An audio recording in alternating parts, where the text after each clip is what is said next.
there's a local place called McMiniman's that has house ales, and one of the house ales is called Ruby, which is kind of like this lighter IPA with kind of like a more fruity hint, but not really. And that shit's delicious. I have drinking a pitcher of that. I'm getting thirsty. I'm getting thirsty now. Yeah, same. Get some drinks. Anyway, we can save that for the podcast because you can talk about all of your drinking in the podcast. Because I watched the videos that you put up, man. I had those playing while I was like, sorting cards and doing other stuff. So I watched all the ones that you put up. just hours of debauchery. Yeah, well, I mean, it just looked like such a fucking blast. It looked like it looked like a really good time. Like, most of my experience at the callings and stuff are as I was gonna say an employee, but I'm working the event, so I have to be sober. I have to be professional. Get my sleep. Eat properly so I don't have like a stomach ache on screen because I kind of have like I don't know if it's IBS or Crohn's, but I occasionally have stomach problems if I eat stuff that I'm not used to.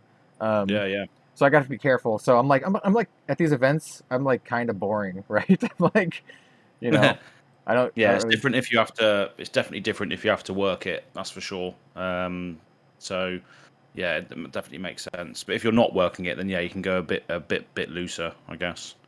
Yeah, and the guys that I stay with and travel with, DM Ramada and Jim, they are they'll drink a little bit, but like it's just like a beer here, maybe a little mixed drink here. They're not like pounding back the vodka to get wasted, you know what I'm saying? Because also, a lot of the time Steven is also working. And Jim just doesn't seem. Well, I mean, maybe he could be, but he doesn't seem like the kind of guy to get completely trashed before like calling day 2. You know what I'm saying? Yeah. Yeah. When Azalea in CC becomes top 8 viable, maybe that's when we can get him sort of on it. Yeah. Oh yeah. Yeah. Azalea Cult pissed episode, like we're just drunk on the episode. We're all having a great time. You gotta do it. Blackjack's Tavern. That has to be a thing. It has to be a thing. Yeah. I have been recording this whole time. Do you want to just jump into it? We can just leave the last 5 minutes in if you want to just start from here. Yeah, brilliant. So welcome to the Living Legends podcast. I'm your host for today. My name's Az from Go Again Gaming, and joining me as always across the Atlantic Ocean, in Canada and the United States, of course, we have Bill and Kel. How is it all going? If we haven't asked that question already in the last 5 minutes. It's good. It's been going pretty good. Yeah, man. Like I said before, I've been like living vicariously through your Lille videos. It's been a lot of fun doing that. And it's gonna be fun talking about that and the ramifications of the Pro Tour and the calling, because we've been talking about drinking a lot, getting drunk, but there's some serious discussion to be had here, I think, in regards to Flesh and Blood. Yeah, without a doubt. Bill, how's it going? You know what? It's going pretty well. Obviously not as well as your escapades that you recently got up to. Well, I wouldn't say they were well, but we'll see. Well, it looks like merriment was had. I'll go merriment. That far. That's it. Definitely coached to commotion. Yeah. Exactly. Yeah. I'm really excited to hear a lot more about what you were up to, and just hear it straight from the partier's mouth. But yeah, all in all, doing pretty well. I did a lot of organizing today of my Flesh and Blood cards, and it just makes you realize how many cards I have. Yeah. I try not to think about it. Yeah, I really I wasn't for the longest time, and now I've started to actually organize some stuff. I have a binder for my trades, and I have a binder for my playsets of my good cards. And then now I just have piles that need to go somewhere, just sitting on my desk, and I feel like that's just a task for another day. But that's about as exciting as life has been for me lately. Yeah. Yeah. You seem I had probably the same amount of organized overall than me. I was gonna say you seem a little more organized, but it sounds like you still have piles. I have transferred all of my piles into just BCW long boxes, and then just crammed them into this thing that I call the Tower of Power. That is just many, many, many BCW long boxes stacked on top of each other, and then also to the side. And then I have all Power of my power. exactly. I have all of my Majestics and promos in 2 large Dragon Shield binders, and then I used to binder my rares and some foils back when Alpha and First Edition Arcane Rising, but now I just put them into bulk boxes too because I have so many. So if I want to find a specific card, yeah, if I want to find a specific card, it's kind of a pain. If it's not a Majestic, but if it's a Majestic or Legendary, easy, go to the binder. Because the binders are sorted by class and talent. But the bulk boxes are just sorted by, is it a rare or common, and then by set. So like Tales of Aria bulk commons, Tales of Aria bulk rares, basically. And so I just grab a long box and then flip through the cards till I find they're one. not even organized into elemental talent, ice, earth, and whatever it is. I can't remember. Lightning. It's organized into Tales of Aria bulk, so there's just all of them in there. Brilliant. Yeah. So to build commoner decks, I just bring them out. And go ahead. Yeah. Just have to sift through it all. Yeah. Brilliant. My collection was hit fairly heavily actually. So I did make a note of this later on down the docket. But obviously, if we're speaking about collections, my collection was hit quite hard recently because I traded into a cold foil German Azalea while I was away in Lille. So yeah, I've got my hands on one of those, which is very nice. But yeah, a lot of the trade folder of heroes that I don't necessarily use was traded for that, but I'm happy because I've got it. Yeah, that's a huge pickup. Nicely done.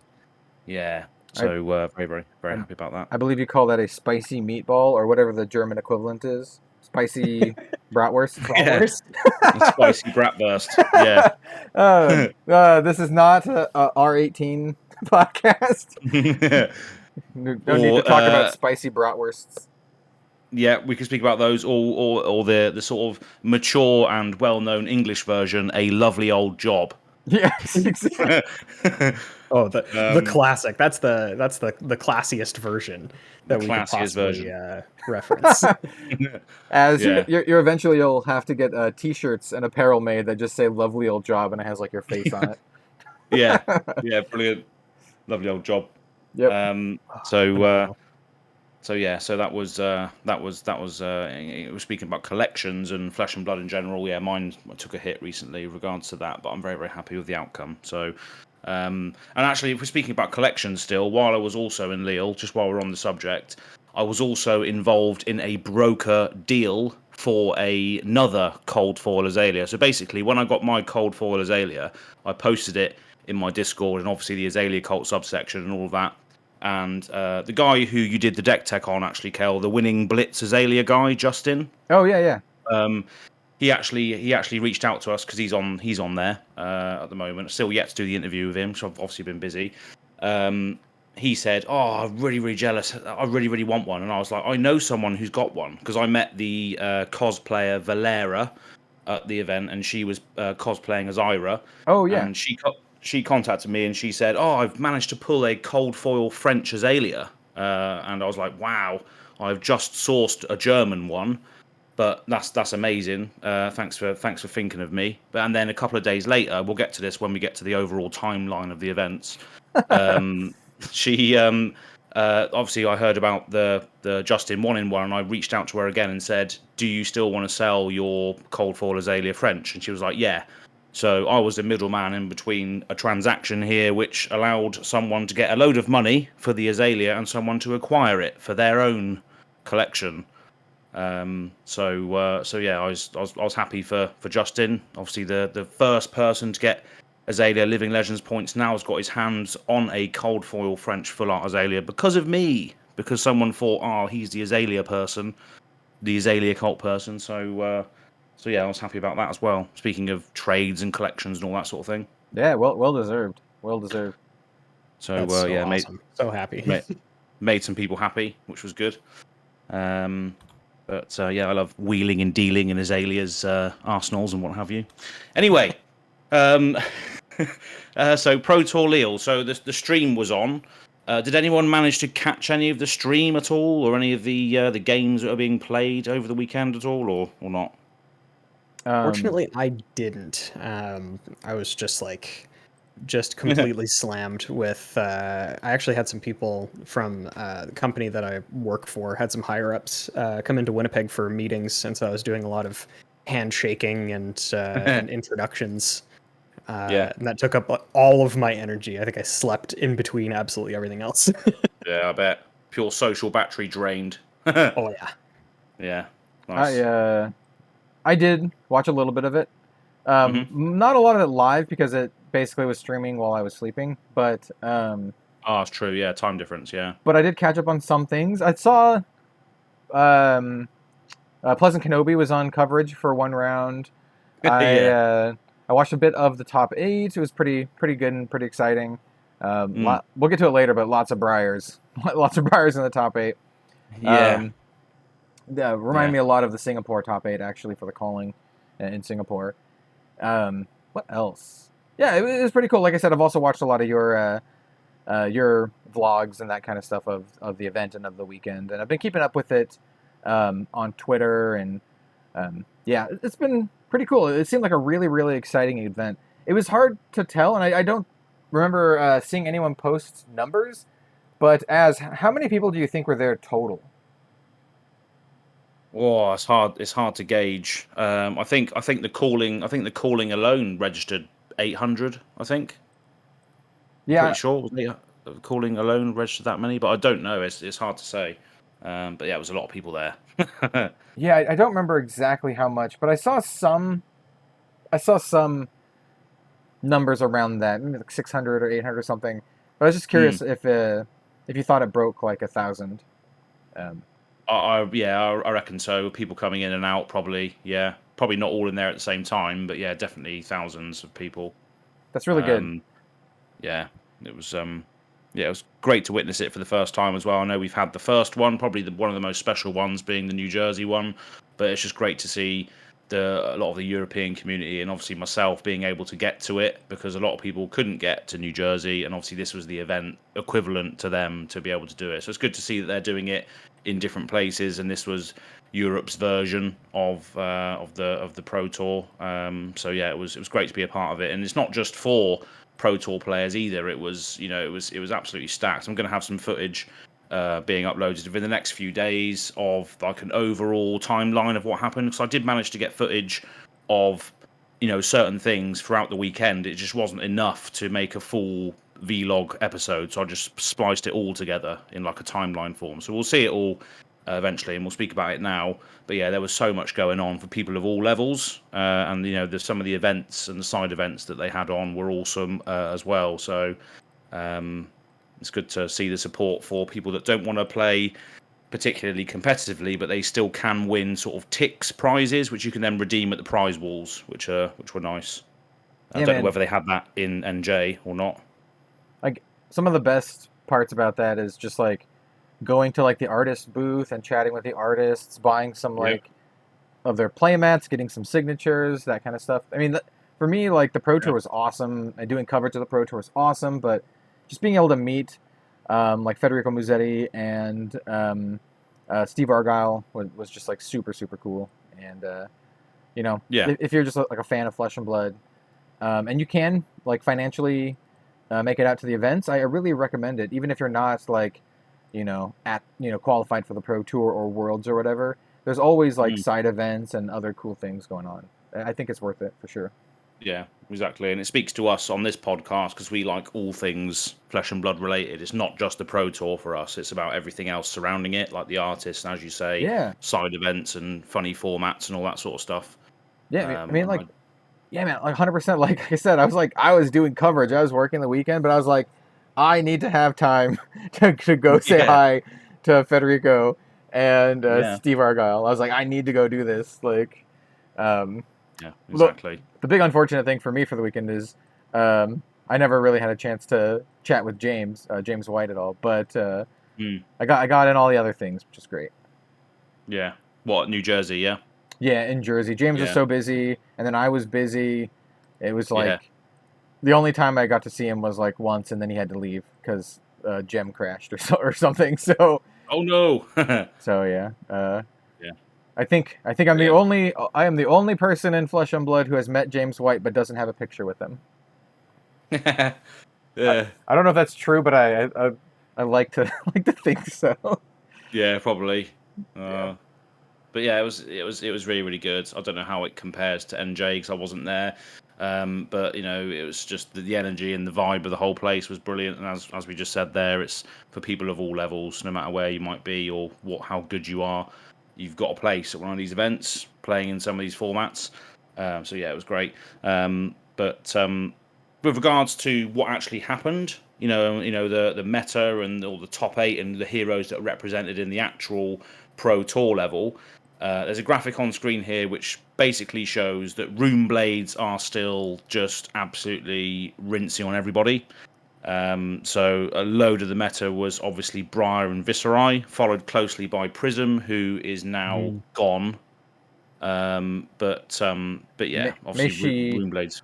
May she rest in Blitz. May she rest in Blitz. And apparently she's not playable, Kel, in Blitz. Man, I kind of want to make a full video on this. I kind of want to make a full video on this, but like the amount of people who are like, rip Prism, guess all my Prism cards are worthless now. And I'm just thinking to myself, I'm like, what are you talking about? There's like, you can't play her in like Classic Constructed, but you can maybe try her in Blitz, or you can play her in Commoner, or you can play her in Ultimate Pit Fight, or you can wait and do whatever the PvE thing is coming up. I mean, like, just because she's not available in CC doesn't mean your cards are like useless. Also, there's a new format called the Living Legend format, so you can play that deck there. Like, I don't get the doomsaying, man. I don't get it. No, I don't. Like, I don't either. I don't know if it's bandwagoning or people just don't realize that there's more formats than Classic Constructed. I don't know. Maybe it's too much to ask for people to be interested in more than one format. Like, is that a thing? But exactly. Not all people can be on the Living Legends podcast and appreciate all forms of Flesh and Blood. So, it's just one of those things, isn't it? But yeah. So if we're going on to the top 8 of the Pro Tour here, there was a lot of Briar. Yes. In this top 8, so there was 4 Briars, a Viserai, 2 Prisms, and a Rogue Dash, probably inspired by the Singapore event. Yeah. One thing I want to say about the meta overall is that there were 6 different heroes that had representation of 20 people or more in the overall event and the overall meta breakdown, which I think is really good. I think that says a lot for the health of the format. Even though we had like 80 Briars or whatever and 60 Viserais, there was still like, a decent amount of these other heroes. And it wasn't just like Briar, Viserai, and then 2 other heroes and then nothing else. So I thought that was really cool. Like, even though there were only like 7 Lexis and 7 Dorinthias, I think one of those Lexis went 7-0 day 1. So, like, you can look at it and be like, oh, there's a lot of Rune Blades, but there's a lot of other stuff too. And I think the meta overall is pretty healthy and will be very interesting without Prism in particular. So I think that was one of the other points as well, is that Prism was gatekeeping a lot of the other decks. I mean, I don't know the full details of why that might be, and I haven't played, at that level to understand it. But yeah, I mean, as you can see, Prism's at the top there alongside Viserai and Briar.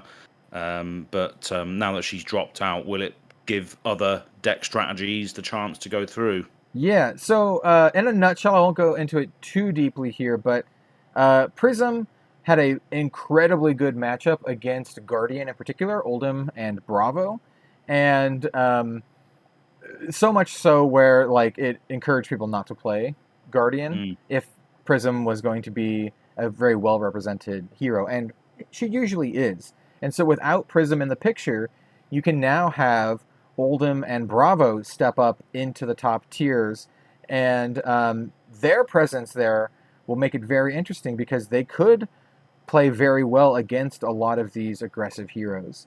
Just blocking them, yeah. Yeah, so like something like Dash, who knows how good something like Dash is going to be versus Oldhim, for example. I think this also might bring up other heroes like Dromai and Icelander, because if Prism's out and a lot of people still want to run aggro, these counter aggro decks like the Guardians and Icelander could pick up relevancy. So it's going to be interesting. Like I said, I think national season is going to be a super interesting format to see how things go. I've mentioned before to Bill at least, but I'm sure other people, that I think my least favorite hero in the entire game is Oldhim to play against. No disrespect to Oldhim players. I like Oldhim as a character, but holy hell, he is the grindiest, most boring to like do coverage of. Like Oldhim v Oldhim matches are excruciating, almost as bad as Prism v Prism matches.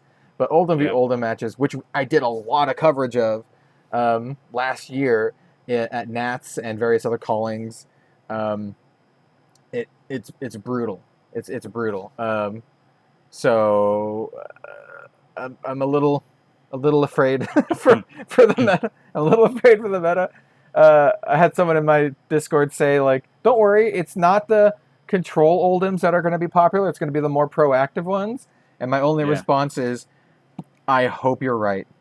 I hope you're right. So that's my spiel about the meta. Yeah. I mean, I saw a little bit of the games being played live, and it's just that bloody Arclight Sentinel is basically just a counter spell to those massive big attacks that Oldhim or Bravo might have. Yeah. Because everything has to target it. It's like obviously I play a lot of Azalea, and that's her worst nightmare as well, is shooting one of her best arrows into a bloody Arclight Sentinel, which just soaks up the whole thing. It's probably one of the most important cards in that Prism deck. Yeah. So it makes a lot of sense. To put it in Magic terms, it's a time walk, right? Yeah. You basically you just take their turn. Yeah. Yeah. So without those tools, without those sort of spectras that need to be attacked, without those value engines accumulating all the time, if you've only got one big attack against Prism, it makes sense why they've been she's been gatekeeping a lot of things. So definitely. And just shout out to a couple of members of the community who actually are piloting the lesser meta decks here. We had Fluke and Box, John Warden, who did very well with Dorinthia, who placed 42nd place. And took home $500 playing with Dorinthia. I met him over the weekend. Nice guy. So he was rinsing it with Dorinthia. He actually battered me in a game, which we'll get to. And Man Sant, obviously playing Levia, of course, as well. He's one of two people playing Levia there. Some content creators just thought I'd shout them out because they're playing the less meta decks, which is nice. Yeah. And then we go on to the top 8. So obviously the people that made it were the ones we just shouted out there as the loads of Briars, Viserai, Prism, Dash, and out of all those matchups, it became then a Briar. Yeah. I'm afraid that one of the things that I see this top 8, and one of the things that makes me the most afraid is people are going to see this and be like, Briar.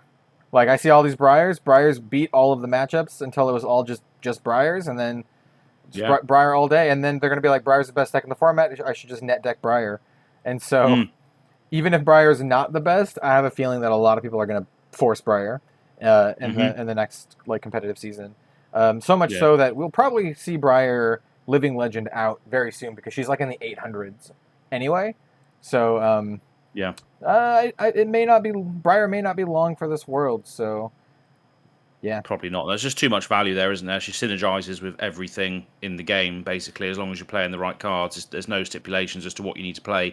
Like Viserai, for instance, only triggers his Rune Chant. I know it's nothing in comparison to what Briar does, but Viserai only triggers his Rune Chant if you've played another Rune Blade card this turn, whereas Briar just says anything, basically.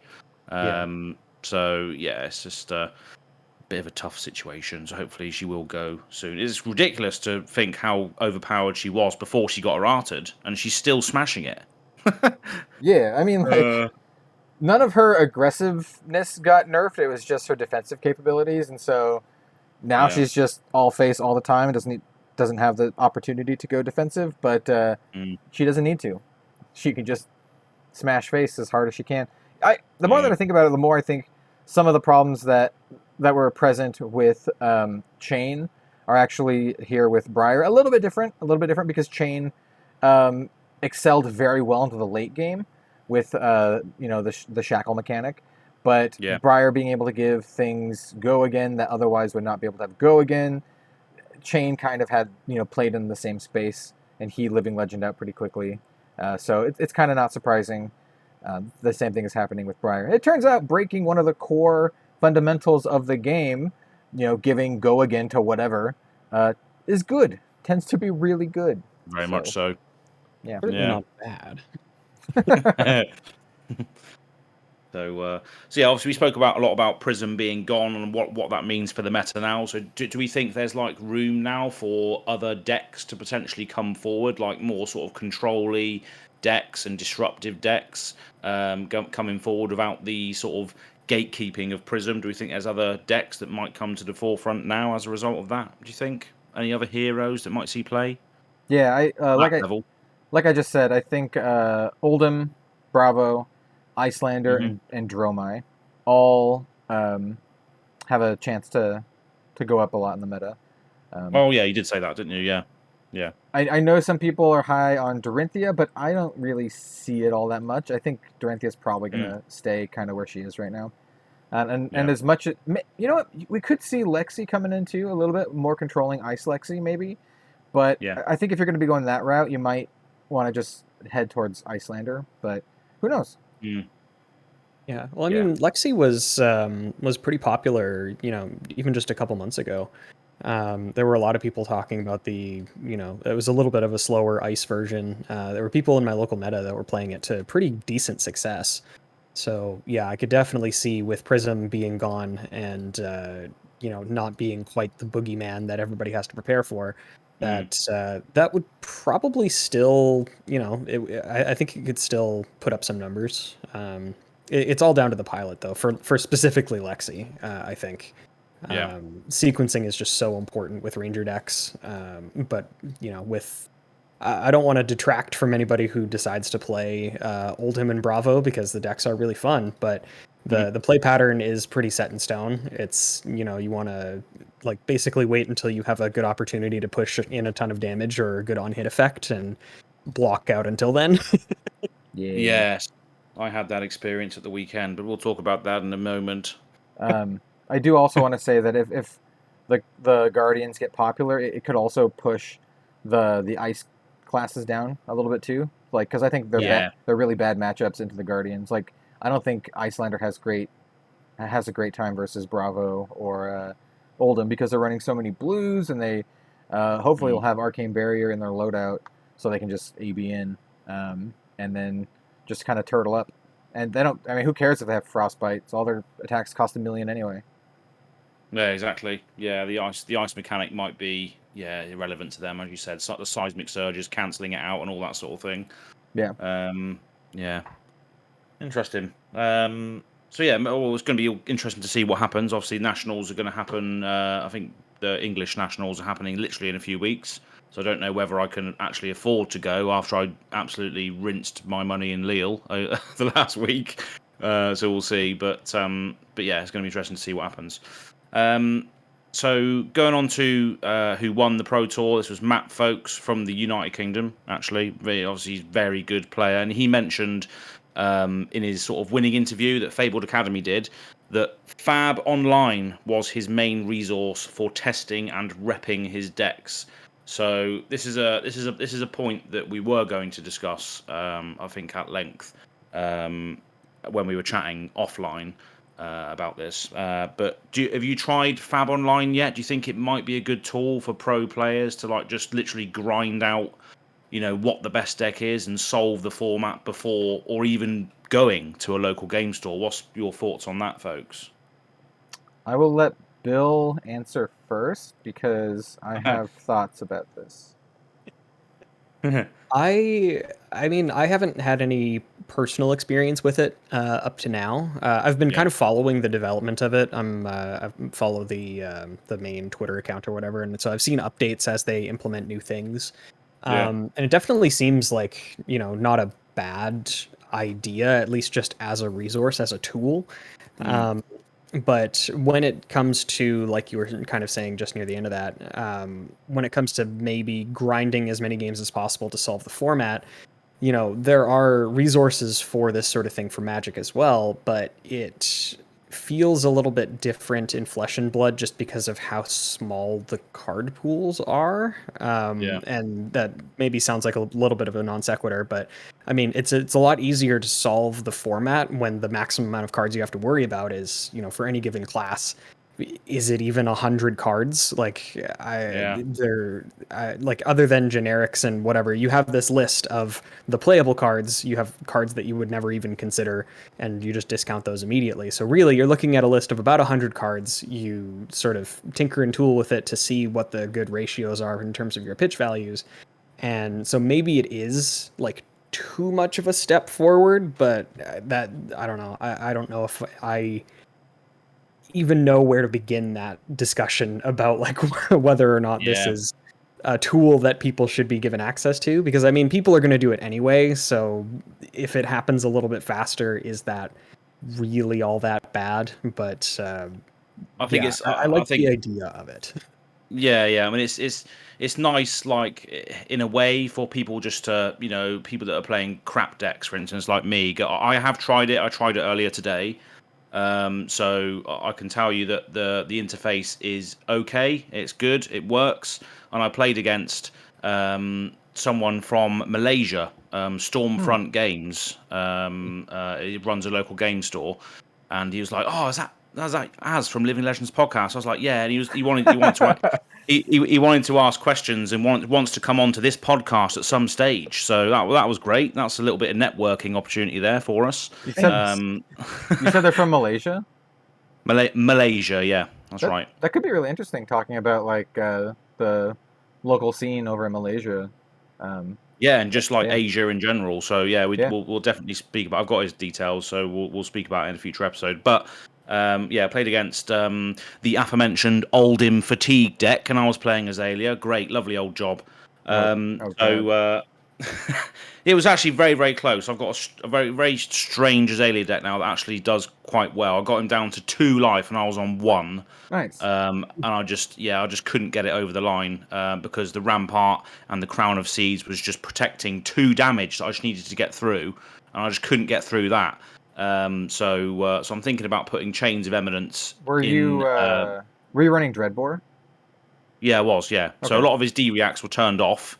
And obviously he had to clog up his arsenal to actually then use some of the D-reacts. But Oasis Respite destroyed me, as it always does, as well as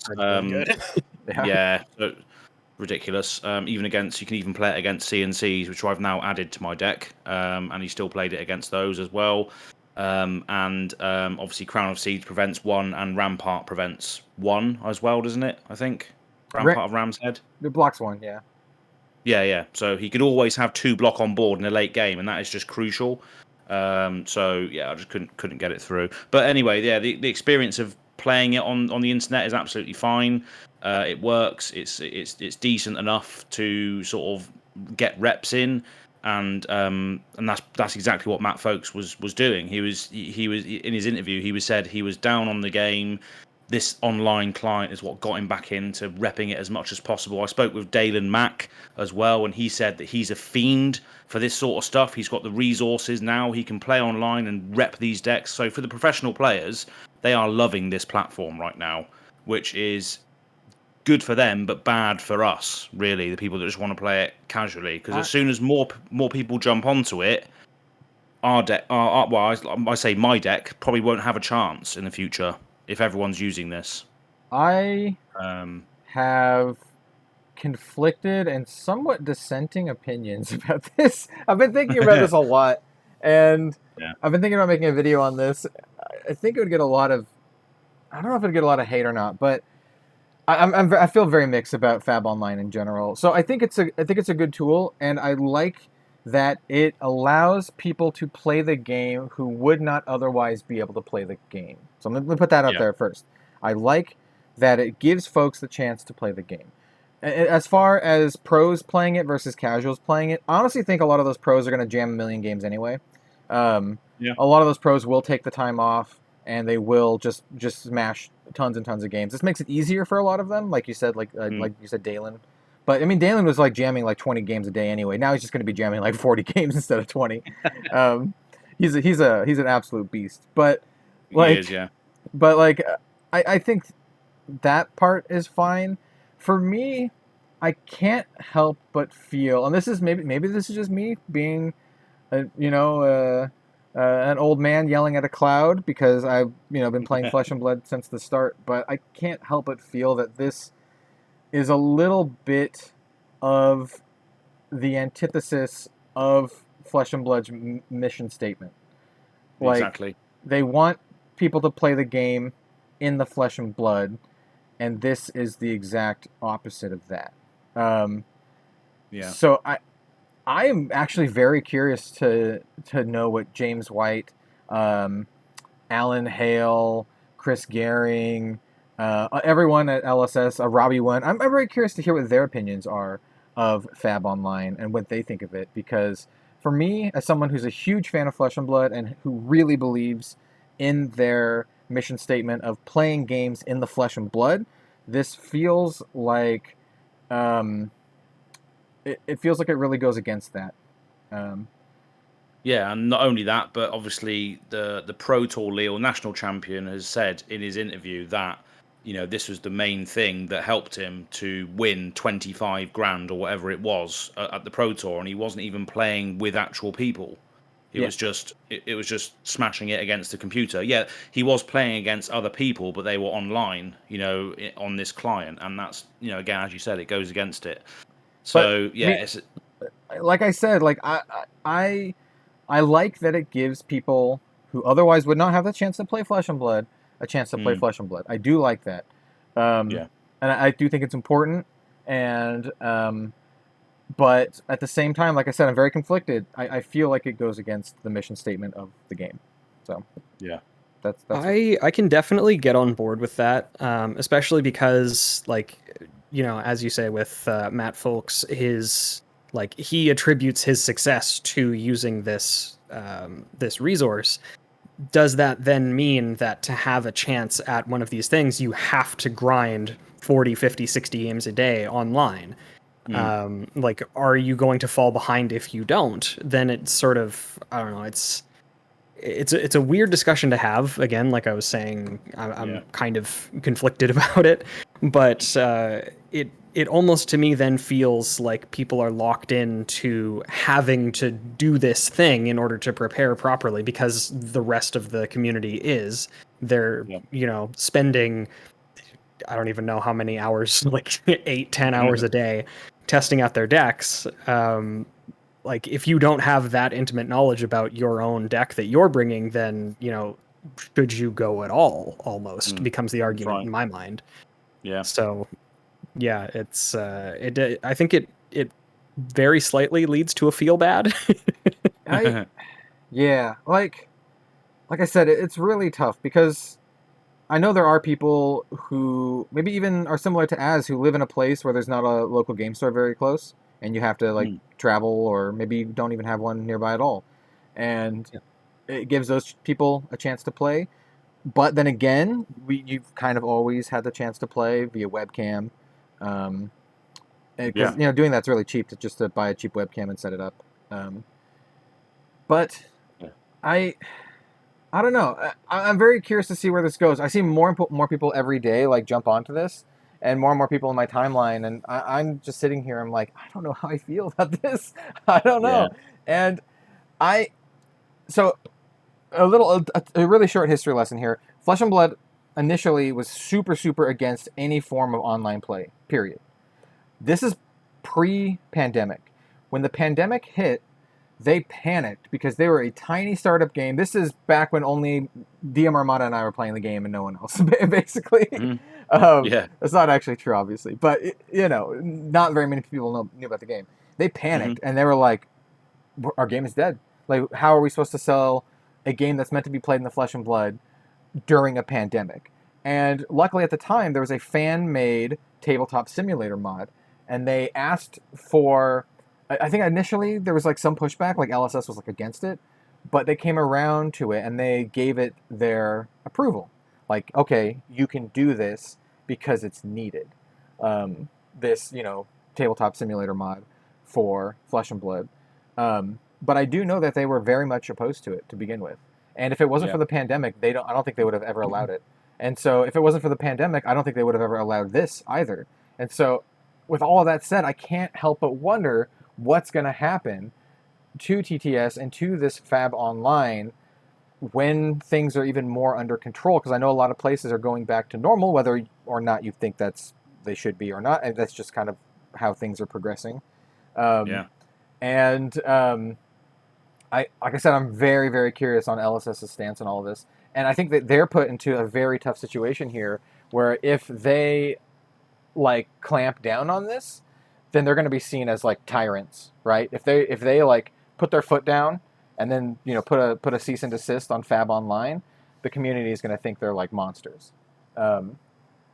So yeah, I think it's just a really tough situation, and I don't know. I don't know. Yeah, it ends up kind of putting them in an awkward spot, like you said. Like, yeah, I don't know. I think that a tool like this would make sense. Like, wouldn't even really be a discussion for other games, but the fact that you've said, like, yeah, their mission statement is we want this to be, an in-person thing. We want to bring people together.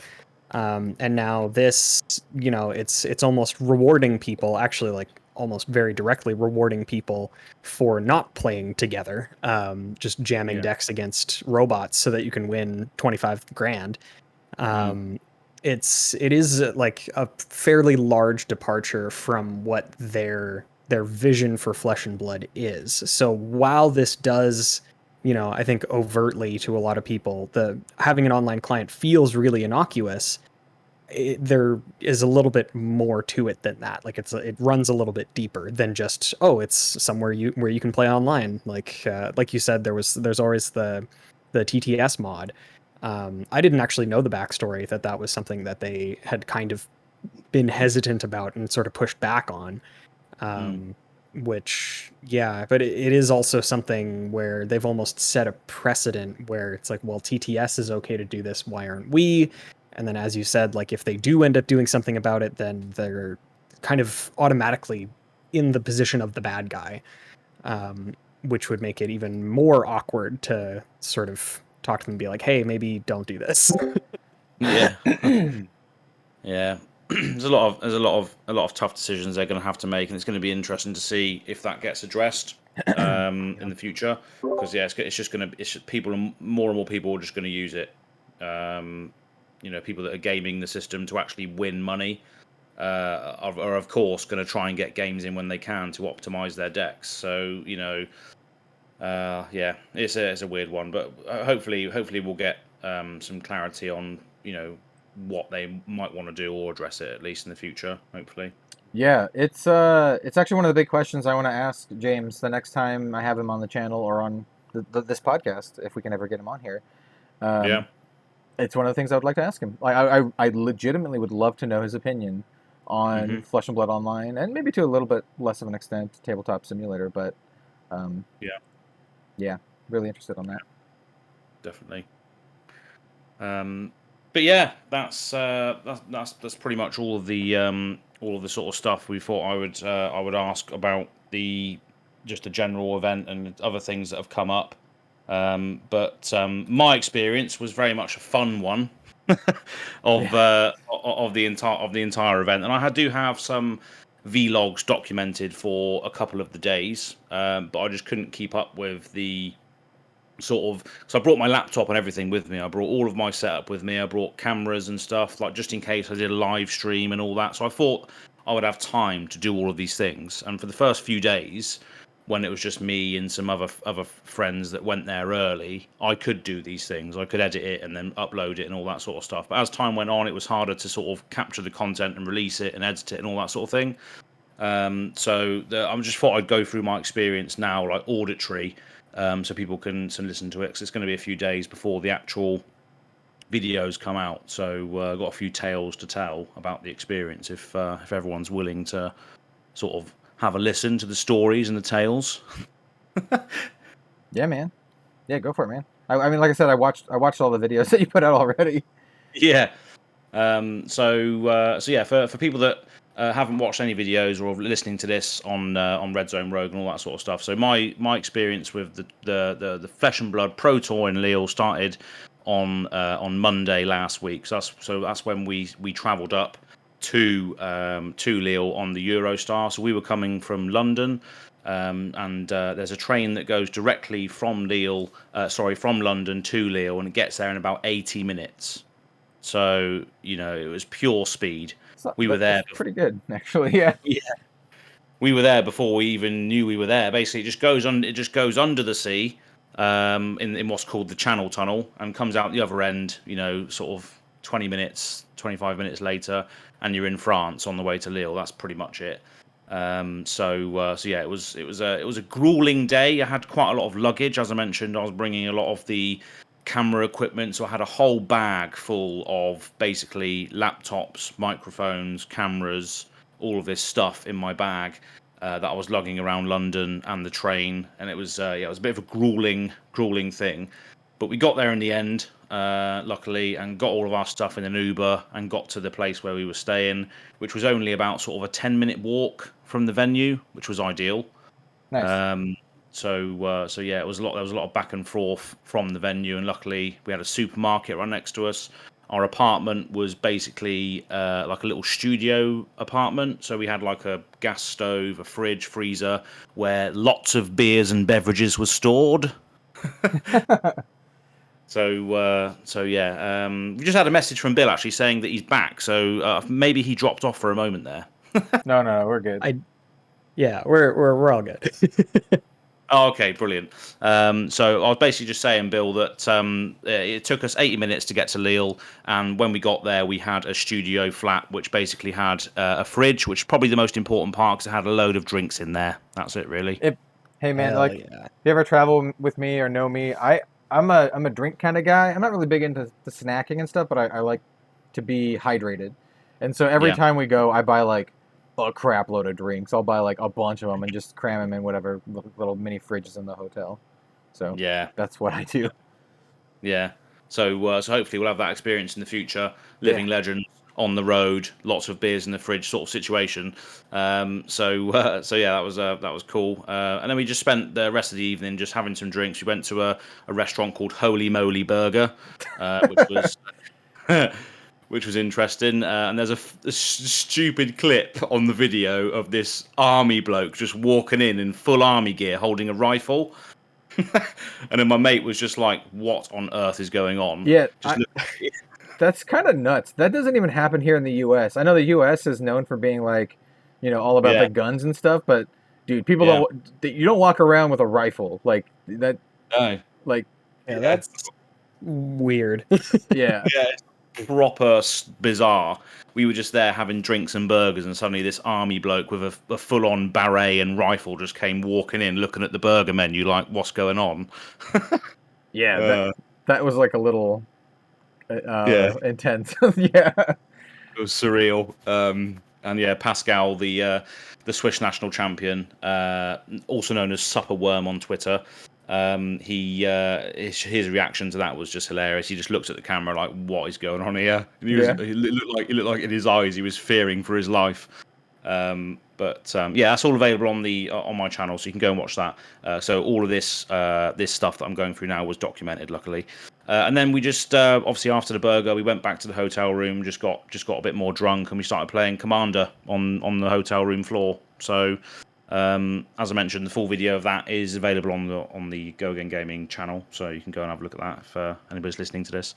But yeah, well, overall, nice. It was a fun day, grueling, but we got there in the end. So obviously that was the long, grueling part of the journey that was done. So But I can't even think to imagine what it was like for people coming from Canada, US, like Flake, and all of the Americans, Tannen, Dalen, coming all the way from America to France. And even if people like yourselves, just traveling between Canada and the US and US to the US, is a big long old journey, I imagine.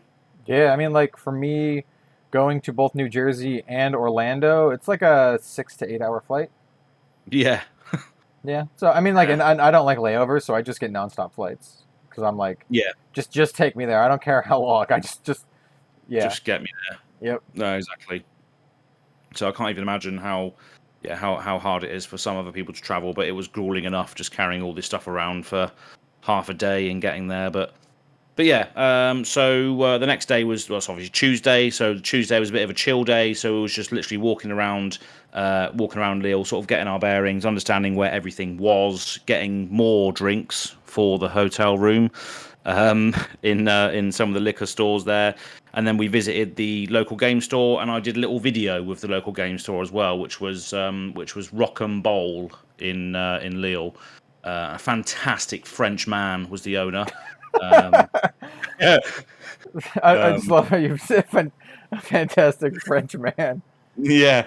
So yeah, he was absolute legend. But it was like an 7 to 8 minute video on the channel that I thought I'd try and get a little spotlight on it before the Pro Tour actually kicked off. Just tell everybody, where they can get product and stuff. And there was actually an armory event going on the next day, so we all turned up for that as well, and a few international folks turned up. I don't know whether it was as a direct result of the video being released or people seeing it, but we had a lot of international people there for Pro Tour practice, obviously in the flesh and blood. So that was good seeing that. But that goes on Wednesday, which is the next day.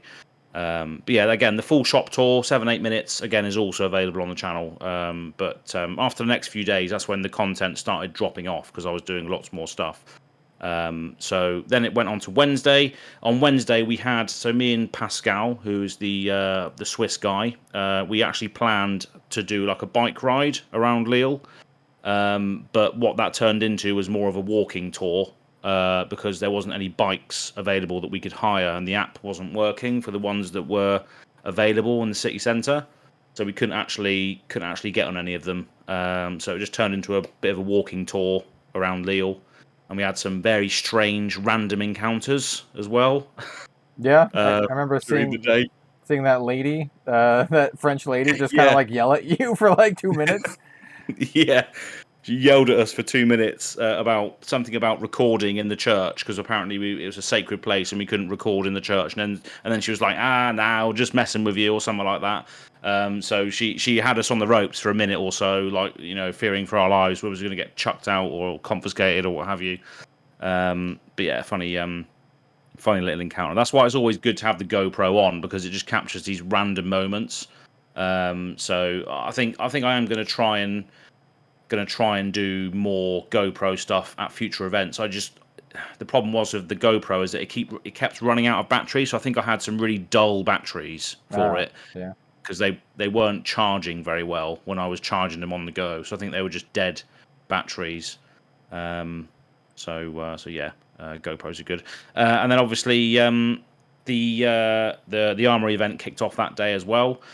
So we met John Warden, Fluke and Box, as well as some Aussie mates that he was bringing down with him, and he whipped me into submission with his Dorinthia deck that he made. He was 42nd in the Pro Tour, and I played against that iteration of his deck. So yeah, he whipped me into action with that. I had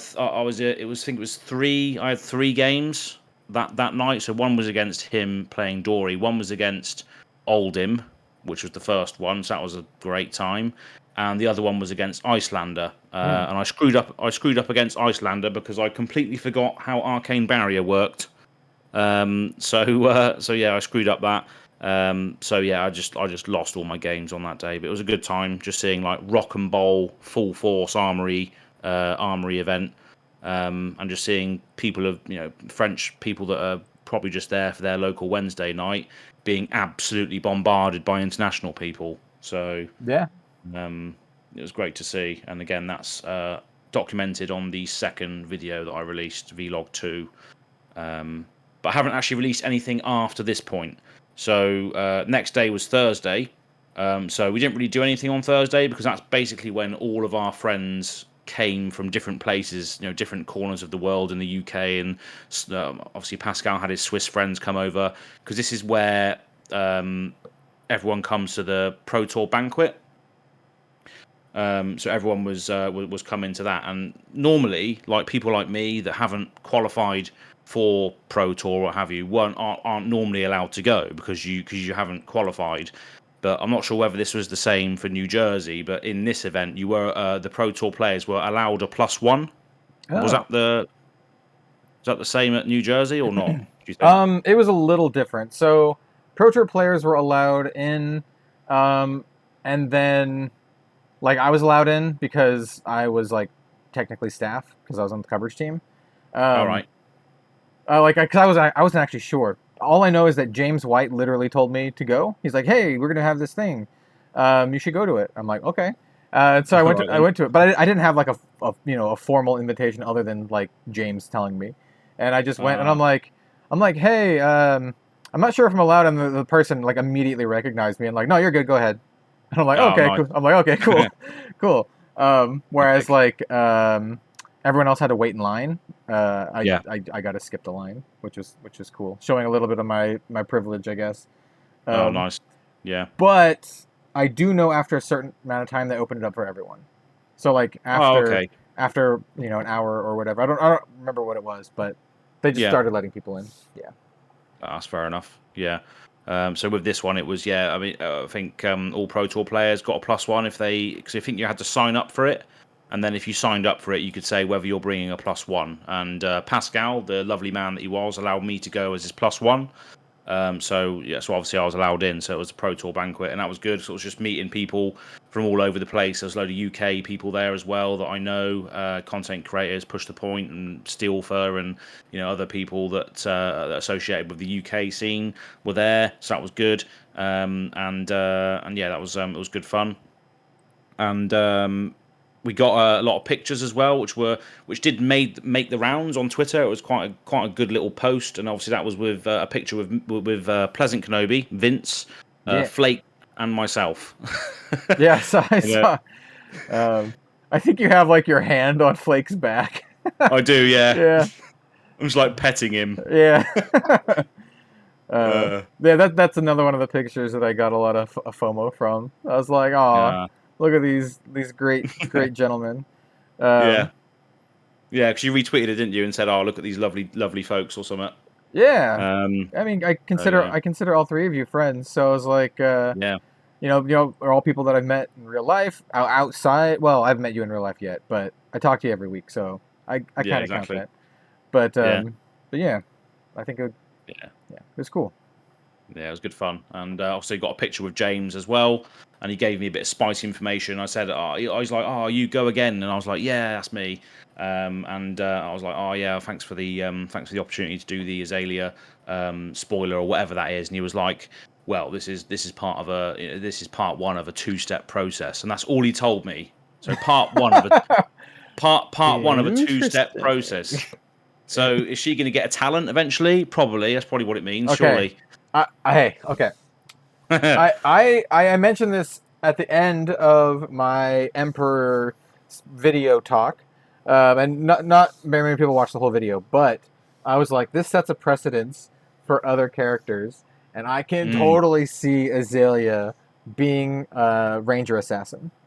Like, I can see her coming back as a Ranger Assassin, because as you always talk about how she's an assassin anyway, well, maybe she is. Maybe she's literally an assassin. Yeah. That's what it's going to be. And it makes sense as well, because now we have a warrior wizard with the Emperor. Yeah. Hot take, obviously, that was one of the big spoilers of the, not the banquet, but the next day, I think it was, the Friday, when it was done. But obviously the Emperor is a warrior wizard, which is basically a rune blade. So when we were taking the piss on the last episode... It's okay, like, kind of, but not. Because you don't have the cards that are both of them mixed together, like you don't have the Runeblade cards. And then flavor-wise, he doesn't get his magical abilities through runes. He gets his magical abilities through Aether. So I'm gonna be a lore nerd and say it's not the same. Yeah, definitely. Even though it feels like it is not the same. It's not the same, no. So yeah, the Emperor was spoiled, as we all know. We've probably all seen it going around. But yeah, another thing as well I wanted to shout out was my Swiss friend Pascal was basically going around the whole venue just asking people to sign his Go Again Gaming mat, which he absolutely loved. So if you guys are going to Worlds, he'll probably ask you to do the same thing. Oh yeah, that'd be sweet. That'd be awesome. Yeah, I know him from the internets. He was a patron at one point. I don't remember if he still is a patron, but he's a nice dude. So it'll be cool to meet him at Worlds. Yeah, he's a nice guy. The one with the red hat on in the videos. Yeah. So yeah, that's nice. You've got loads of community members on there, so he'll probably do the same thing at Worlds, whoever he hasn't met.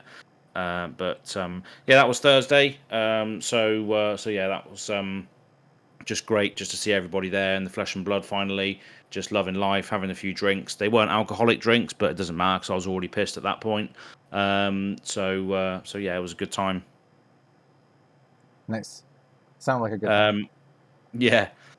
So the next day was when it all kicked off. So it was the first day of Pro Tour. So it was absolutely packed, and I'm still working on the sort of recap video of the whole event. And there's, you can see on there that it's just absolutely rammed. And even in the morning, when obviously I think they were Pro Tour were drafting in the morning first. But even in the morning, the side events and stuff that were going on were just absolutely stacked with people playing. The people that weren't in the Pro Tour were still, competing competitively for the prize wall prizes. And the event that I got involved with was the CC side event. Have you lost me again? No, you're good. Oh, I'm good. All right, lovely. That's fine. You're all just listening intently. That's fine. Yeah, no we're just here for the ride. Did you did you play in the calling at all? I'll get to that. Okay. So yeah, I played in the CC side event with Azalea, and it didn't go as bad as I thought it would go. But so the first matchup was Bravo, and I just couldn't get the tempo back after he crippling crushed me 2 turns in a row. Ow. So yeah, I've got this sort of defensive ranger build going on at the moment, which does actually include trap cards, by the way. It's more of like a tempo-ish Azalea, where I can sort of keep the tempo, but nobody can keep the tempo if you get crippling crush twice in the same turn, in the same consecutive turns, which is basically impossible to get back after that. Especially with. You are a wild dude for running traps in your deck. Yeah. I don't know. Yeah, I think traps are great against. Well, I was going to say they're great against Guardians, but Bravo crippled me here twice in the same turn. But yeah, I've got a few spicy tales about traps actually working. But yeah, there's nothing I can really do against 2 crippling crushes in a row. It's just a bit of a high roll situation, I think. I think one of them was dominated and one of them wasn't. But yeah, it's still hard to block out 11 damage, still have 4. Yeah, try and block out. We have to block out 7 damage 8 damage to not get crushed. Is that right? With crippling crush? Yeah, yes. It's for 11, and yeah, if you get hit for 4, then it goes through. So 4, yeah. So if you've been dominated, you have to make up 5 damage still, 5 block from other sources. Yep. Which in Ranger is you've got 4 sources of defense if you're running Skullbone, Crosswrap, Tunic, and Perch Grapplers. So you could chuck all of your equipment under the bus against it and still have to block out 1 from either a defense react in your arsenal, which you're probably not going to have unless you've got a trap card, which is why I was thinking about traps against Guardian, or an Oasis Respite. That's the only thing you can really do to prevent a crippling crush if you're playing with Azalea, really. So the stars just didn't align on both of those turns, but the stars aligned for the Bravo player who crippling crushed me twice consecutively. So yeah, it was a bit of a hard time. But the next 3 matches in that CC event were all Icelander matchups. So this was interesting. So I won one of them, I drew one of them, went to time, and I lost one of them.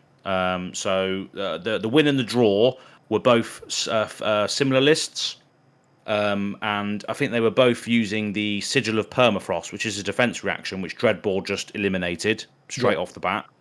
I think that's a fairly... Is it some sort of combo piece as well of the Sigil? I can't remember what it does. But Dreadbore just taken it out of the question. They had to read Dreadbore and like, oh, damn, that's what that card does. That's right, read the card before you even... Hey, so most players have never played against an Azalea before. Exactly, yeah, especially a Dreadball one as well. So again, your preview card for Everfest, Kel, I absolutely love it. So yeah, against Icelander, win and draw, and then a loss. The only loss was because it was a hybrid version, which actually ran pummels and discard effects. So I wasn't actually prepared for it. I actually took all of my physical defense reactions out of the deck when I was playing against Icelanders. So it worked in the other two matchups, which were more conventional Icelanders. But when I came up against the pummel, like sort of Frost Fang discard effects, like Insidious Chills and the other stuff that allows you, that then forces you to pay one or two, or if not, discard a card. All of those sort of ice cards were quite hard to sort of get around. That's super interesting, actually. That sounds like a spicy deck. Because now that I think about it, a lot of those ice attack actions cost 2, so you could pummel them. Huh. That's right. That sounds super interesting. Yeah. And the Frost Fang as well it is pretty good, because obviously I think it says if it hits, you have to pay 1 or 2. If not, discard a card. Combine that with pummel, you're discarding 2 cards if it hits. Yeah, it's like a crippling crush. It's like a crippling crush, and hence why I lost, because it's a bloody horrible effect. You just got crippling crush the whole weekend or the whole day. Exactly. Like Bravo, literally. Crippling crush, Icelander, crippling crush, everyone. I just can't escape the crippling crush, unfortunately. So yeah, but yeah, I didn't think that was a bad result. 1 loss, a draw, a win, and two losses, a win and a draw. I don't think that's too bad against the matchups that I had there. So yeah, and then during the day as well, I was just hanging out, having fun. Managed to get pictures with the in real life Azalea Cult Queen Chalice, which was nice to finally meet her properly. That was nice. And also met a person that knew of me on Instagram, but I hadn't met her before, and that's Valera. She's actually on Twitter now. After convincing her to do so, and she probably got convinced by other members as well while she was there. So she's finally on Twitter, so go and follow her. She's called Valera on Twitter. She's got like an awesome sort of Ira cosplay. I actually had a so I basically went over to ask, can I have a picture with you? And she said, oh, come and sit down. And I was like, yeah, all right then. So I sat down, crossed my legs, because she was also in like a sort of meditation pose. So I also crossed my legs as well and just sat there with her. And I got the GoPro out and just filmed a little sort of 9-minute video with her, because she had a question to the Go Again Gaming audience that obviously she knew of the channel, so that's good. So yeah, I had a little 9-minute video with her, which will be coming out separately to the one I'm editing at the moment. So yeah, look out for that. But yeah, she's lovely, and she was the one who got the cold foil Azalea in a French history pack. Nice. So she lucked out on that weekend, because obviously I managed to source a buyer for her, and then she's walking away with $300, I think it was, that the guy paid for it. So that's a nice little takeaway for her that weekend. So hopefully that gets filtered into another cosplay, because you were fantastic at doing that, if you're listening to this. So yeah, that was pretty much the whole day. I didn't do any other side events that day, just because I was just sort of loving life in general. So yeah, but the ridiculous part of this day was the karaoke that was organised by myself. Hell yeah. So yeah, we'll probably do this again in the future when I come to the USA. We'll organise it again. But there's a fair few people there. Some people did unfortunately not go after they said they would, which is fair enough. These events and social batteries do get drained sometimes, but me, I never get drained. I'm always up for a laugh. And so are a few others, like Vince, Pleasant Kenobi, he came along. Flake and his missus came along. We had who was the caster that filled in for Brian Gottlieb? I should know this. I've never met him before. But I know something Krempel, something. Mark. I don't know. Mark? Maybe. I'll look it up while you talk. But yeah, he came along with his partner as well. The Swiss guys came along, of course, because they're just party animals, and then some Australian people turned up as well. But it was brilliant. So when Flake was there, he was, him and his girlfriend were singing all sorts of sort of cheesy 90s pop classics. And everyone was just having a whale of a time. And then as the night went on, as sort of Flake left and the other chap and his partner left, it was just me, the Swiss people, and Vince standing left at the end of the night. And we were there till 4 a.m., 2 a.m. Yeah. Just to cut in, I found it. It's Craig Krempels. That's it. Yeah, that's Craig the Krempels. I personally have not met him before, but I've heard good things.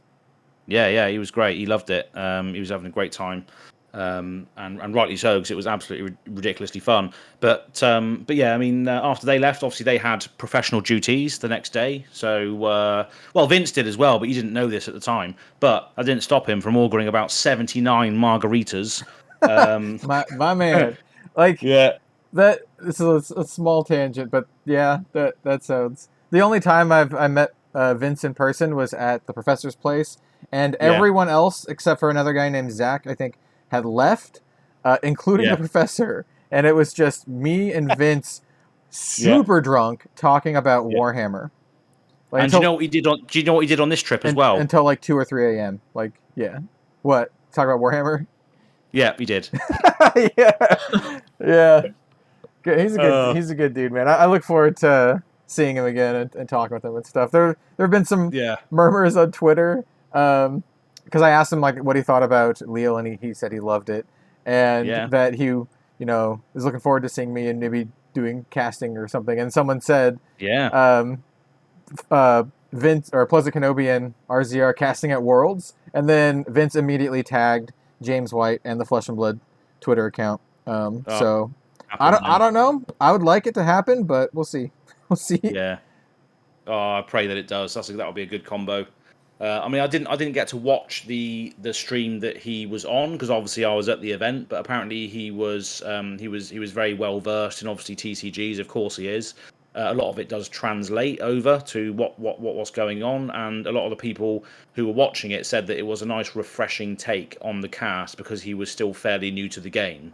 So it was a nice little contrast between new and veteran style casters. So I think that is a nice area to explore, especially for people that are new that might be watching it, might have eyes on it that they haven't seen before. So I think that's a nice take that they got him involved with that. Yeah, but little did they know he was drinking many margaritas the night before. I mean, like, he's just really good at talking about stuff. Definitely.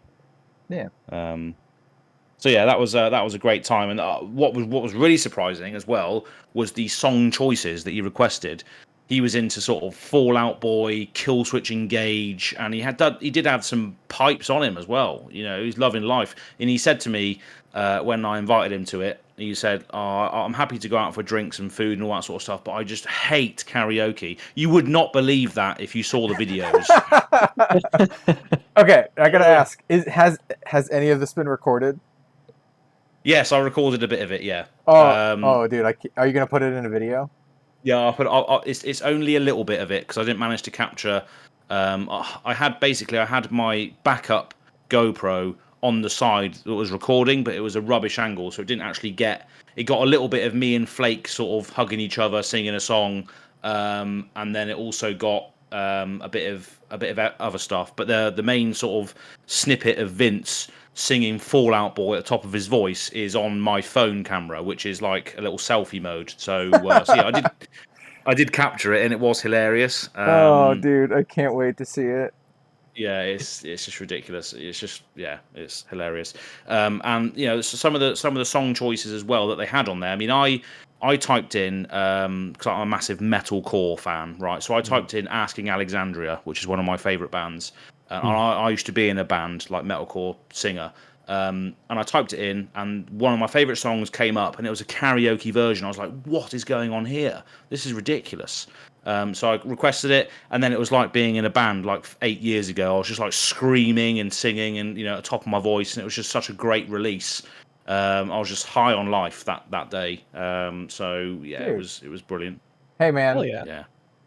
I'm game. You don't even have to ask me if we're at at an event or something in the future, and you're there, want to do karaoke. I'm in. Yeah, definitely. It's definitely going to be a thing going forward. Yeah. So, yeah, next year potentially, we'll see. But yeah, that was a brilliant day, brilliant night, and then obviously we go on to Saturday. So basically, I signed up for the calling on Saturday, and I didn't go because I didn't get up till about 12 o'clock. I mean, I guess that's fair, right? Yeah.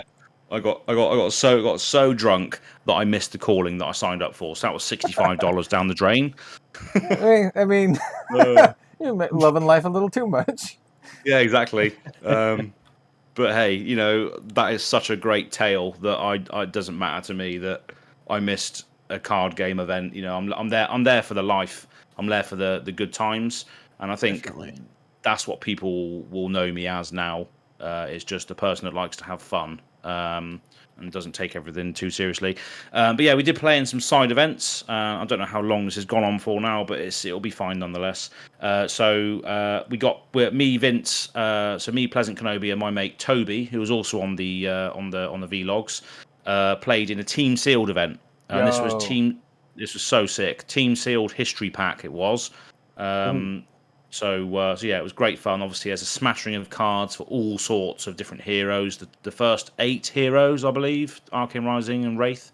It's it's the first 8 here. Well, no, it's a little bit more too. It's Welcome to Wraith, Arcane Rising, and Crucible of War. So there are Crucible of War heroes in there too. Yeah. Yeah, of course it is. Yeah, because there was a KO in there. Well, I did play KO in one. I'll go on to that in a minute. But yeah, so we played team sealed. I played Reyna for most of the matches. Yeah. Vince was Bravo, and then my mate Toby was Dorinthia. Now, Toby was pretty much the guy who pulled us through most of the games because he's a Dorinthia main, so he knew exactly what he was doing most of the time. Vince, so I lost. So we played 4 games against 4 teams, and obviously during those matchups you have to win 2-1 for your team to go through to win, basically. So I lost my first 2 games as Reyna, and then I decided, right, I'm going to go with KO just because I've lost so far, and I'm just going to try something stupid, and I lost with that as well. And then on the last game, the 4th game that we played, I won. Nice. So that was good enough for us to win that matchup.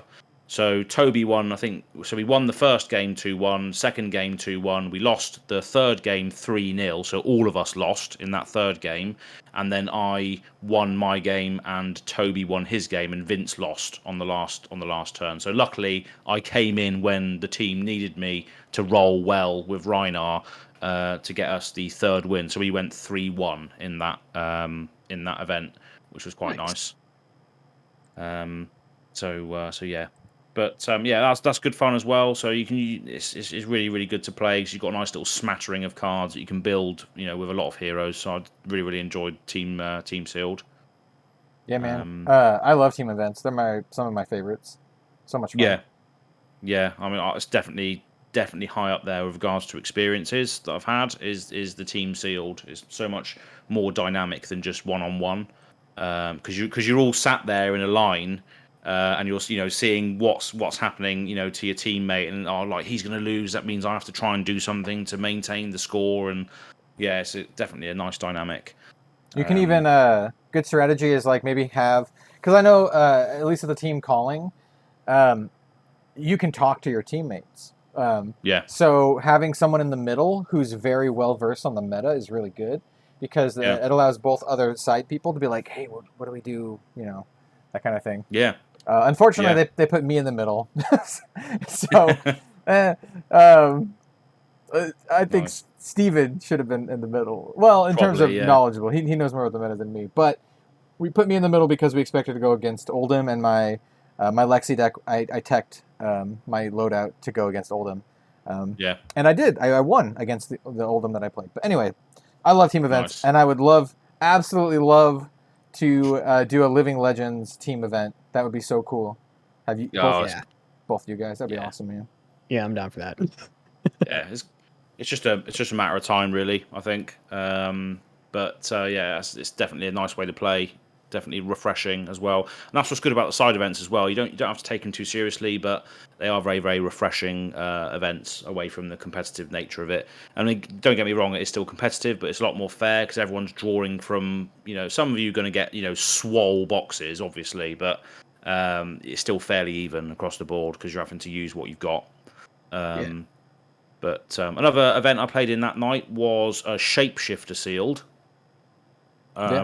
So this was a strange one because it's just a smattering of random packs. I think it was one pack of each one released so far.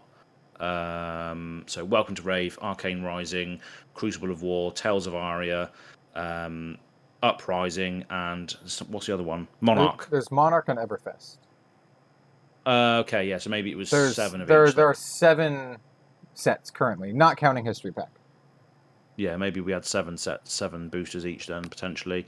But yeah, this was just a cluster. Cluster of a format really. Yeah. Because it's just so random, and people the amount of everyone was a wizard in this format basically. Because you had to the only equipment that you got access to was what you got in your pools. Yep. So everyone was just running. If they had it, red Voltic Bolt, red, what's the other red deal damage, arcane damage? There's a bunch of them throughout. There's Zap. Yeah, there's some really good ones like in Everfest and Uprising now, so you can just like the Ice Bolt. You can Ice Bolt people for 5. Yeah. Yeah. So everyone, it's literally like a absolute battle of Hogwarts going on. Expelliarmus. Expelliarmus, yes, and Aagaard Cadavra, whatever it's called. So, everyone thought they were a wizard in this format, so it was a bit strange. I got smashed 3-0, 0-3, and then I dropped.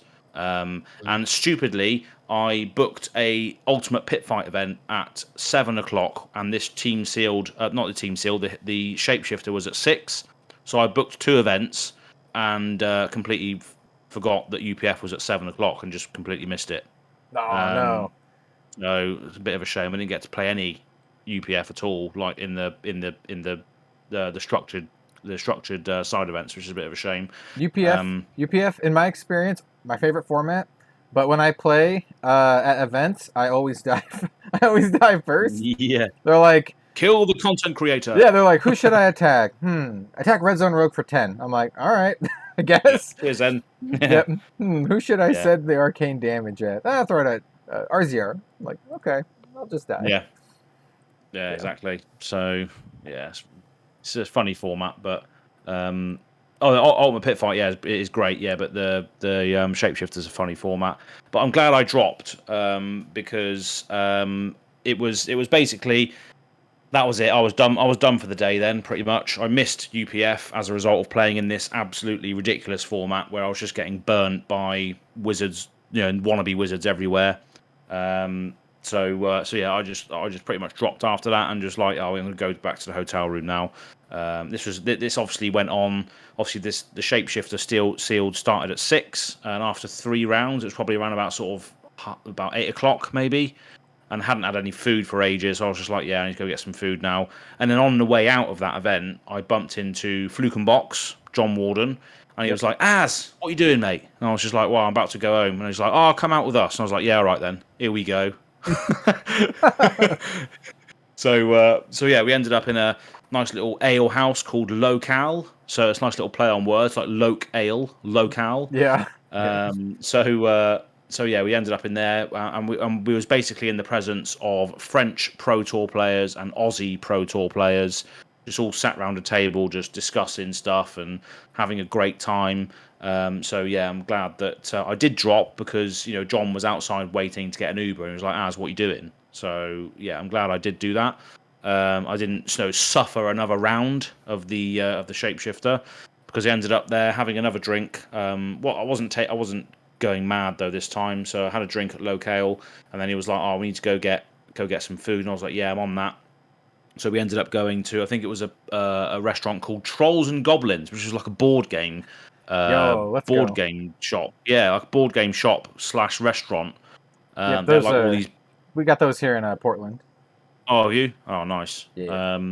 So yeah, it doubles up as a board game place where you can play as well as a restaurant, and it was awesome because I had this dish which was known as a Welsh, and yeah, it was just basically like a toasted bit of bread with a load of chunky ham, sort of bacon on top of it, and it was just smothered in cheese. It was so nice. It was just like pure calories, but it's exactly what I needed after that day, after getting crushed by Harry Potter. So yeah, it was good to sort of meet up with all them. And I got a funny video of I was tasked with taking a picture of the whole group. And basically the first thing I did was record a video, and I'm like, "Oh damn it, I'm recording a video," and they're like, "Ooh, way." So I got a video of that in the sort of recap of the whole event. I've got that video in there as well. So everything that I'm talking about now, I did get footage of to a certain degree, but it wasn't enough to make a full video out of it. So I've just basically made a talking head video with all these footage spliced in some form of timeline. Nice. So yeah, it'll be fun to see the footage back. But yeah, the Welsh dish was the French Welsh dish was very nice. So yeah, definitely very nice. And then Sunday was the last day, and that was again just more of a chilled out day. I didn't get drunk the night before, so I was there at the venue sort of quite early on, and that was when we played in another CC side event. And this time I just got absolutely rinsed. I got 0-3 with Azalea this time. I can't remember what the matchups were. It definitely was another Bravo with Crippling Crush involved. I don't know that much. And it was also a Viserai, which was very, very close. And yeah, very, very low life totals. But at the end of it, I just couldn't. All my armor was gone. All my arcane barrier was gone, and I just couldn't stop. Like it was two physical, 2 rune chants, and then Vexing Malice was also dealing 2 damage from the actual 2 arcane damage from the actual card itself. So it was like 3 sources of damage that I couldn't do anything about. So yeah, it was just Viserai just being Viserai, but it was very, very close. I cannot remember for the life of me what the other matchup was, but again, after 3-0, I was just like, nah, I'm just gonna enjoy the rest of the day now. I'm not gonna suffer another round. No. What happened was after the third loss, I basically got a message on my Discord from the Justin who won the Living Legend points with the Azalea. Oh yeah. And he said, "Oh, I love that Azalea cold fall. I wish I could get one." I was like, "Well, I know someone who's got one. Do you want one?" And then that's when the broker deal happened that we mentioned earlier, where I got the Azalea for him through Valera, the cosplayer. So I dropped out of that event to go and sort that out. So I could have played one more. I was up for playing one more, but I had to do that instead. So I thought I'd help individuals shift that around. So that's what I ended up doing. Nice. But that was pretty much it, really. So yeah, there was a lot of stuff happening, and there's probably some stuff in there that I'm not remembering. But I'm just going from what I managed to record and all the highlights going through my head. So hopefully I can relive it all again, maybe next year in the United States instead at a different event. But yeah, it was a fantastic time, all in all. Yeah, man. That sounds like an awesome time too. Yeah. I'm really glad that like the turnout was as big, it sounds, as maybe PT1. Yeah. I was really hoping it was. But it's hard to say because I don't really know much about the Flesh and Blood European scene because there haven't been a ton of events compared to the US. So yeah. And at least. Well, maybe after that we do get maybe more. We'll see. But yeah, because I know like there have been like there was like a couple callings here and there. Like wasn't there one like in Krakow? But that's right. I know the turnouts for those weren't as big as like the Vegas events and that kind of stuff. That's right. Yeah. So I'm really glad to hear that it's like 800 plus, maybe to over 1,000 people showed up, which is great. Yeah.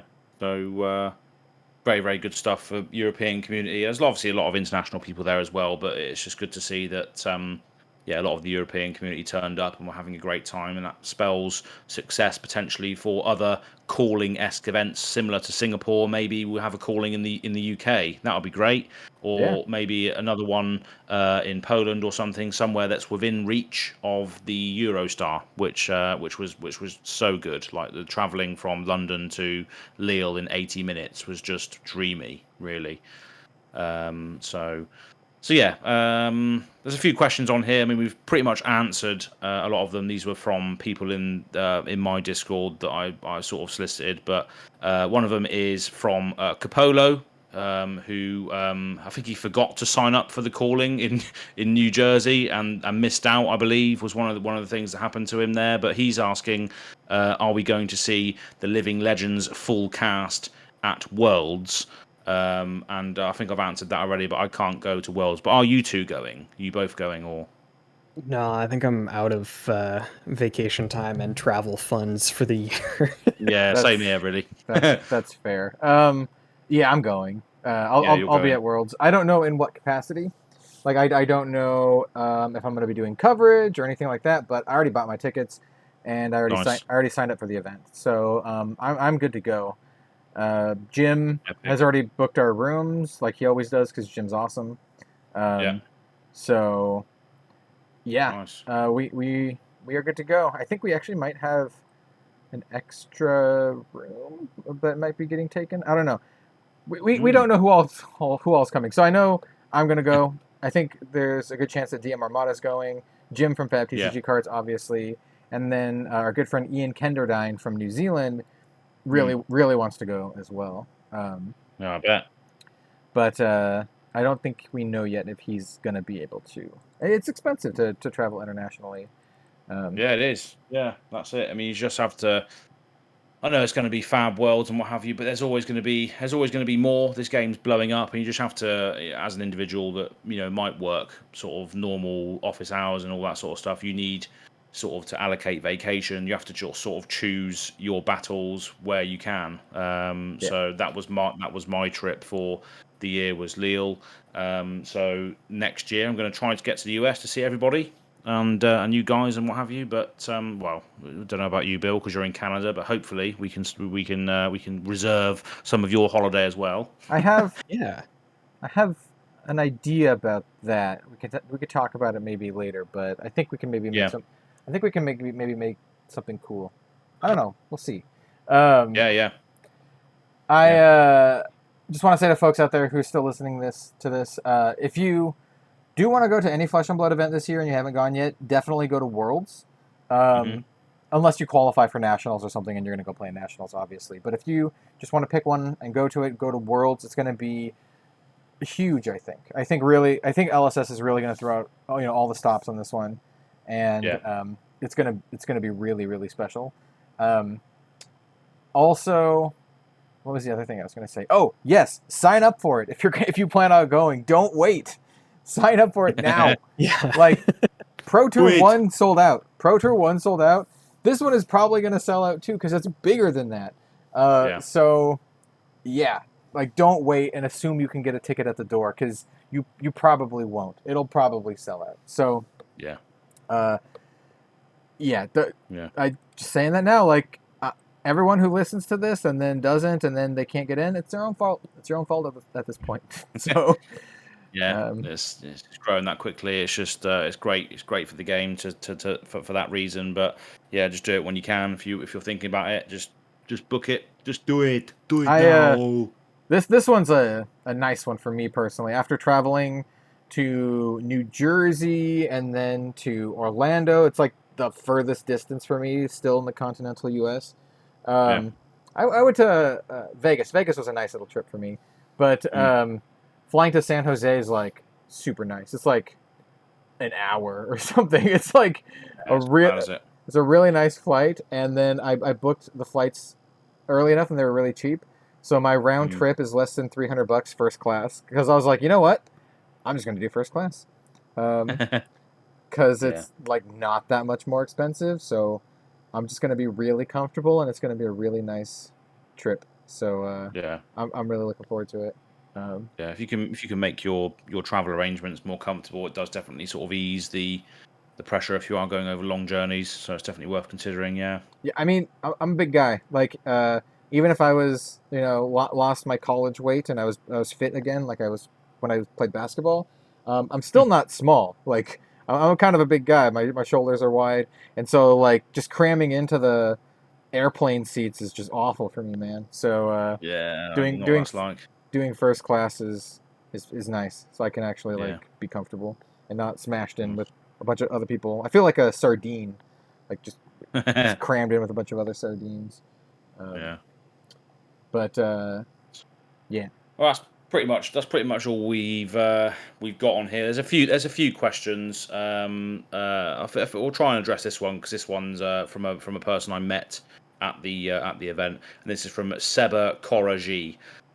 So you may have seen pictures of him on Twitter. He dressed up and cosplayed as Bravo, and he's got a picture of James White as well on there. So it may have appeared on your timelines, I'm not sure. But he asks, where were the things that could improve? So I guess obviously I'll be answering this because I one who went.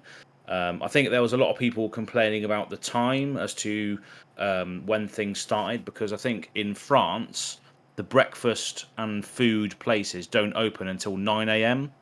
So people didn't have the opportunity to go and have food before the event started at 9. So people were going in like hungry and not sort of not having the energy to play maybe to their best of the ability. So maybe so maybe just the scheduling of it could be pushed forward, maybe an hour or even half an hour might be enough for people to get some food in them before, because a lot of the shops weren't open till 9, so there was a missed window there. For French viewers and listeners, can you let us know below if that's true across France, or if it's just a local, like if it's just an unfortunate thing in that area? I'm curious to know. Is it like a cultural thing where you just like no place opens until 9? Because I'm curious. Like here in the U.S., places open like at 4 or 5 a.m. Like you can go to like a Dunkin' Donuts or whatever at like 5 a.m. to go grab a coffee or whatever. Pure convenience junk food, love it. Yeah, or like you can go to like a Denny's or something for breakfast. Yeah, or I think IHOP or whatever. Yeah, exactly. I think the cultural thing. I mean, I say again, correct us if we're wrong, but I think French stores open from 9 till 11. Then they basically shut for 2 hours to go on a large lunch, and then they work from 1 till 7. I think that's how their days work over there. That's super interesting. In the US, it's a huge deal to never not be open during normal hours. Like you would never close the shop to get lunch. You'd always just have someone in there working. Yeah.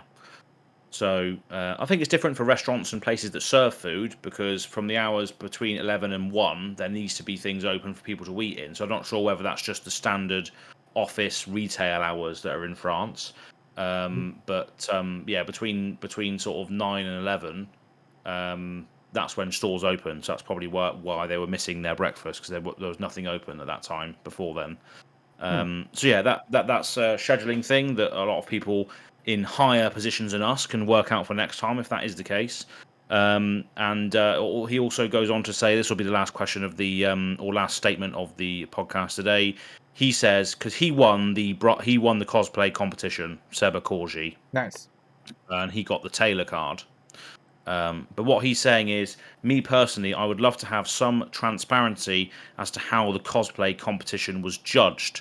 So while I am really happy my Starvo cosplay won, I think that some others had better costumes. I was happy to meet some people and hope we can meet again. So he's saying that maybe there should be transparency as to how and why cosplays were winning, which I think... I don't think people know this, but the cosplay competition was judged by Chalice and the other person whose name you've said a few times that I've already forgotten.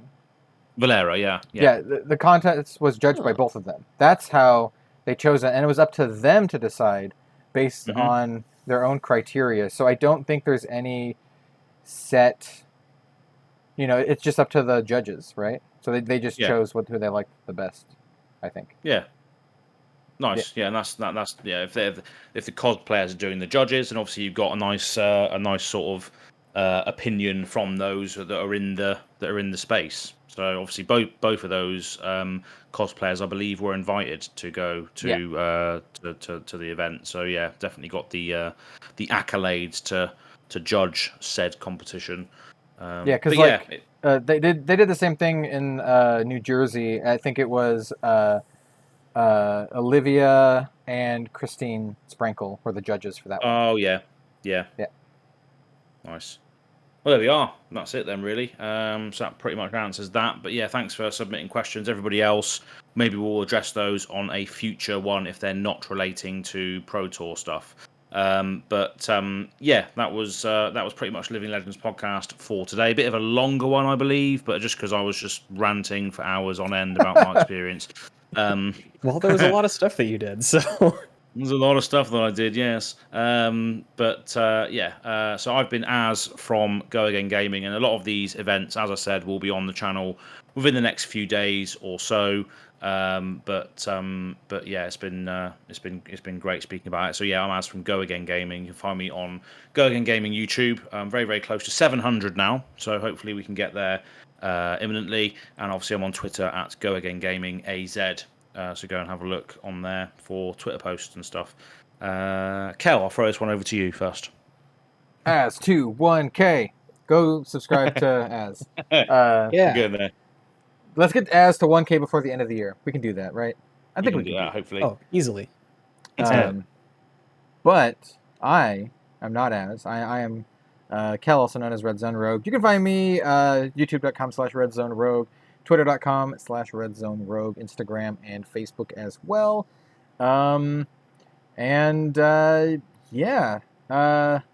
That's where you can find me. I got a lot of stuff that I'm working on and trying to up the quality of my videos even more. And it's kind of just this whole thing that I'll talk about on the channel later. I won't bore everyone here. But yeah, that's my spiel. Nice. How about you, Bill? Oh yeah, I guess that leaves me, hey? I'm Bill from the Spike Feeders. You can find me on Twitter at BillTSF. We also play Flesh and Blood on camera on YouTube, the Spike Feeders Fab.